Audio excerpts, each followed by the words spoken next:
সোজা কথা, মাটি ও মানুষের জন্য যে কাজ করবে তাকে জনগণ রায় দিবে। খেটে খাওয়া মানুষ তাদের পাশে থাকবে, এরকম ব্যক্তিদেরকে আমরা আমাদের এমপি হিসেবে দেখতে চাই।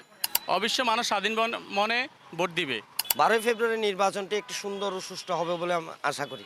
মনে তো হচ্ছে না, কিন্তু চালাচালি চলতেছে। বা আওয়ামী লীগের নেতাকর্মীরা যদি কোনো বানচাল না করে তাহলে অবশ্যই সুষ্ঠু নির্বাচন হবে। কিছু কিছু ক্ষেত্রে দলীয়করণের দিকে ঝুঁকে যাচ্ছে মনে হচ্ছে। নির্বাচন কমিশন এবার নিরপেক্ষ থাকবে এরকম চতুর্দিকে তো প্রচার করতেছে। দলমত নির্বিশেষে সবাই আমরা ঐক্যমত্যে পৌঁছতে পারছি।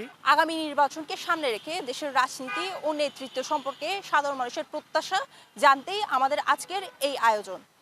চলুন দর্শক, এ বিষয়ে নগরবাসীর মতামত জেনে আসা যাক। আমরা যেহেতু বাংলাদেশের নাগরিক, আমরা চাই ওইরকম ব্যক্তিকেই যে আমাদের দেশের কর্মসংস্থান দূর করবে, আমাদের দেশের সাধারণ নাগরিকের যারা খেটে খাওয়া মানুষ তাদের পাশে থাকবে, এরকম ব্যক্তিদেরকে আমরা আমাদের এমপি হিসেবে দেখতে চাই।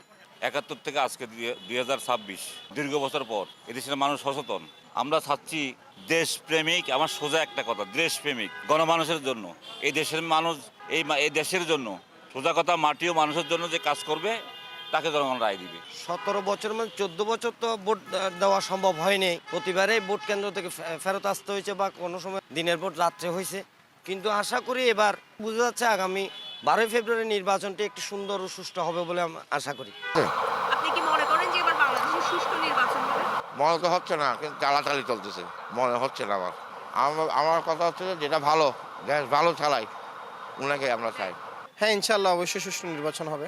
দেশে যদি কোনো বানচাল না হয় বা আওয়ামী লীগের নেতাকর্মীরা যদি কোনো বানচাল না করে তাহলে অবশ্যই সুষ্ঠু নির্বাচন হবে। আমরা তো চাই তারেক রহমানের হাতে দেশ আসুক। নির্বাচন আসলে 80% মনে করি সুষ্ঠু হবে, কিন্তু 20% মনে করি না। এই জন্য কিছু কিছু ক্ষেত্রে দলীয়করণের দিকে ঝুঁকে যাচ্ছে মনে হচ্ছে আর কি।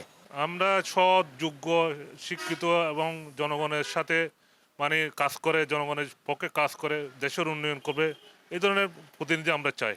তখন ছিল এক ধরনের পেসিস্ট বা এক ধরনের জুলুম বা জোরপূর্বক হিসাব করে নির্বাচনগুলো হইতো। এখন তো আর এরকম না। সরকার পতনের পরে অবশ্যই আমরা আশা করি সুষ্ঠু একটা নির্বাচন হবে।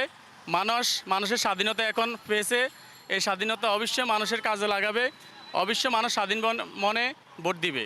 5ই আগস্টের পরে আমরা সবাই ঐক্যবদ্ধ হয়েছি। এরপরে হাদি হত্যার প্রতিবাদে সবাই কিন্তু সক্রিয়, সমস্ত রাজনৈতিক দলগুলো যারা আছে সবাই কিন্তু সক্রিয় আছে, যার ফলে আমরা মনে করতে পারি যে অবশ্যই আমরা একটা ভালো নির্বাচন প্রত্যাশা করি। আর আমাদের রাজনৈতিক যারা নেতৃস্থানীয় যারা ব্যক্তিরা রয়েছেন তারা আশা করি আমাদের জনসাধারণের কথা চিন্তা করবেন এবং দেশের কথা চিন্তা করবেন। হ্যাঁ, আমরা আশা করি যে সুস্থ নির্বাচন হবে। আমরা ভালো ব্যক্তি বা ভালো মানুষ চাই আর কি, ভালো যারা দিতে চায়, আমরা চাই যে বা বিএনপি আসক ক্ষমতা, বিএনপি ক্ষমতাতে আসলে ভালো হবে, আমরা এরকম কিছু চাই আর কি। বাংলাদেশে ধরেন আপনি 100% ভালো মানুষ তো পাবেন না।